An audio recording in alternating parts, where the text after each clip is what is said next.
we have the scene set up, and we can move on and model some other objects. So we'll go to the add once again, mesh, and add the plane. So click the plane here, and this is just a single polygon basically, and we can scale this indefinitely to create the background. So let's switch to the scale tool once again, and you can either drag the white circle, or you can see these little colored squares basically determine the two axes you can scale on at once. So if you would scale with the blue, you would scale only on the X and Y axis. So whatever you like, basically you can drag the white circle as well and just scale this up. If you want to be precise, you can just release this, and if you don't do any other action before but go here and expand this little model window, you will always see some additional options for the tool that you have just used. So you can see here we scaled the plane 8 times. So if you want to be precise and you want to have this rounded, you can just click and drag over these numbers, so you can edit them all at once, enter 8 and enter. So the plane will be scaled 8 times. We'll now create the pencil object, and if we look at the render, it's this object right here. So it will be a pencil with some sharp edges, so we'll not be using the smooth shading here, but the flat shading I was talking about before. So let's go ahead and switch back to transform tool and deselect the object by clicking away. And right now we can create the cylinder object, because that's a good primitive object to create the pencil from. So go to the add, mesh, and cylinder. But as you can see, this cylinder has a lot of sides, a lot of polygons, but if you don't click anyway after the creation, you can still edit the properties of the cylinder here in this model. If you don't see it here, you will need to click and expand this, and right here you can see the option to change the number of vertices, and let's change this to 6. So 6, enter, and this is more like a pencil right away. Now we need to rotate this on the y-axis 90 degrees. So again, just click and drag the green circle, hold Control until you see 90 in the top left corner, just like that. And we'll need to make this a little bit smaller, so we'll need to scale. So select the scale tool and just click and drag the white circle, and you can again hold Control to snap this and scale to something like 0.2 and release. Let's switch back to the transform tool, and now the letters are in our view a little bit, so we can just click the red arrow and move this a little bit away and reposition our view with this little hand icon. And now we can rotate this further, so click and drag the blue circle, hold Control and rotate 90 degrees. And we'll obviously need to scale this on the y-axis so it actually looks like a pencil. So just click and drag this green cube and scale it up. This is really approximate, but something like 7 will do the trick, I think, and release this. But here's a little thing I need to discuss. If you go to the Object Properties tab and look at these values, and by the way, you can expand the similar toolbar here and then hide it by sliding like this. You will see that there are different rotation and scale values here that we've set, because we are doing this in the object mode. But when it comes to true shape of this object, it's still that short 6-sided cylinder that we've created in the beginning, because as you can see, the scale is still set with these values here. And if I were to reset that, so don't repeat this, but just have a look. I will press Alt S to reset the scale. You will see the scale resets to 1, and this is the true form and shape of the object, which we don't want, because the basic shape of the object when the scale is 1, 1, 1 should be the pencil itself. So let me go back one step. So we want this to be the true shape of the object, and one way to achieve that is to apply the scale. So just go to the object, apply, and you can see a bunch of different options. You can apply location, rotation, scale. So basically you can reset all of these values and basically bake those properties into the object. So let's now just apply the scale, and immediately you can see the scale is 111, and this is the true shape and form of the object. And if we now reset the scale, nothing happens because it's 111. And sometimes this can cause you a lot of troubles when you're scaling in the object mode, and later you apply some modifier or something, it will give you weird results or some weird radius, weird angles, or it will look a little bit skewed or something. Keep in mind that this might be due to these scale issues, and you need to apply the scale first.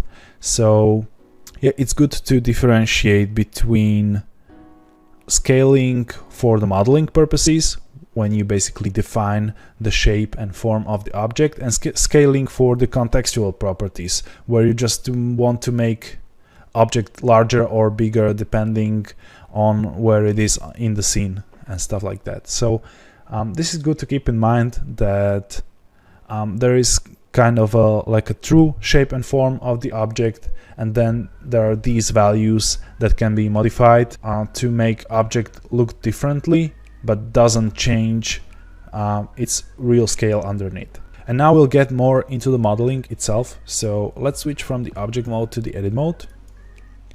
And this is where all the magic happens with the objects. You can see that the toolbar already changed, and there are many different options how to modify the mesh itself. And you should be a little bit familiar with this from the sushi episode, that there are 3 ways to select vertex, edge, or face, and there are these modeling tools. And I will show you how to use a few of them by just selecting them from the toolbar and using the gizmos. The first thing I need to do is to slice this object a little bit to give it more geometry that we can work with. And for that we'll use the loop cut tool. So just select the loop cut tool, and if you hover over the object, it will show you different ways how you can cut it. And one way is to create a loop cut here, but you can of course cut on the long side of these faces as well. So right now I want to do this cut here, so just click to make a cut. And again, if you do nothing else, you can always modify the tool that you just used here in this model window, and you can see there is a number of cuts here and a bunch of different options, but I don't want to modify any of that. I just want to move this cut on the y-axis further away, and for that there's a tool called edge slide, and if you click that, you will see this yellow gizmo that you can left click and drag to move this loop wherever you want. So let's just drag it and move it towards the bottom, somewhere like this, and I want to create the eraser on the other side, so we'll need another loop cut. So let's select the loop cut tool, make a cut, select the edge slide tool, and move it right here. Right now I want to make this cut into 2, and there are multiple ways to do it.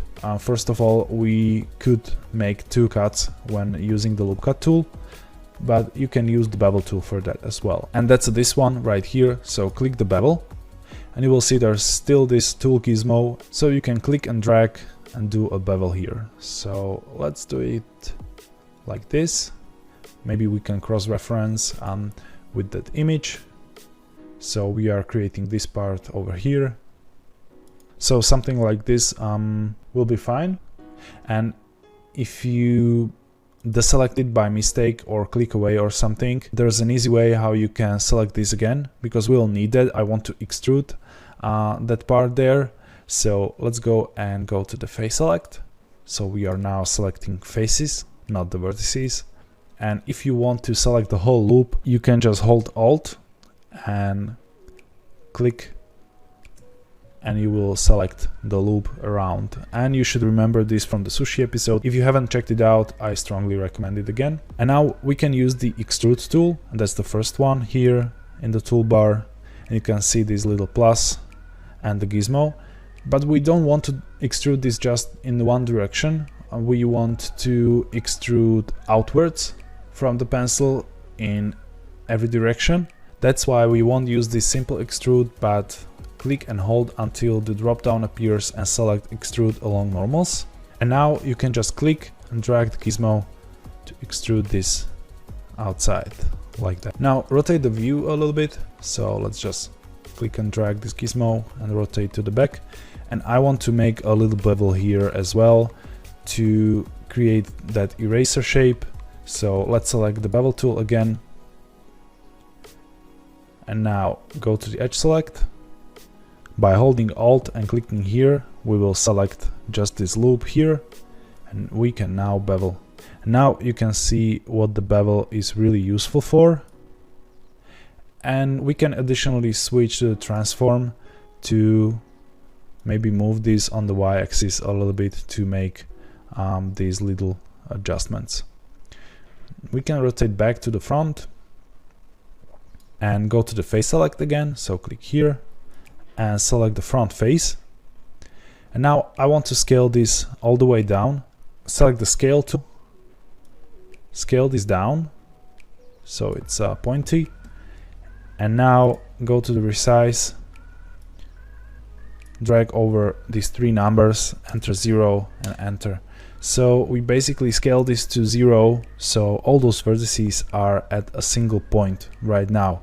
And we will need to remove the double geometry, but don't do it just yet. I want to make one more loop cut here to be able to apply color there later. So go to the loop cut again, so click the loop cut and make a new cut here. And now we can go select all and go to vertex, merge vertices and by distance. And you will see Blender says it removed 5 vertices. So these were there in the front. And now we have our basic pencil shape ready. We can now exit edit mode. So go here and switch to the object mode. And we can now again cross-reference the render to see where the pencil is placed and do a similar placement there. So let's rotate this a little bit, maybe zoom out, move it a bit, and obviously we'll need to scale this a little bit. So just scale the pencil down. And if you want, you can make some adjustments. So you can go into the edit mode, go to the scale tool and scale this on the Y if you don't like the shape so bulky, and go back to the object mode. And again, I did the scale in the edit mode because I didn't want to mess up with the scale here. I want this to be uniform. And right now you can see it's not 1, but all of these values are same. So the pencil really has this shape. And now we can switch back to the transform tool, look from the front and drag the pencil up a little bit so it sits on the background there. And if we now rotate back, we can use the gizmo and hold Control to rotate this 90 degrees. Select the move tool and use this blue square to move it only on the X and Y axis.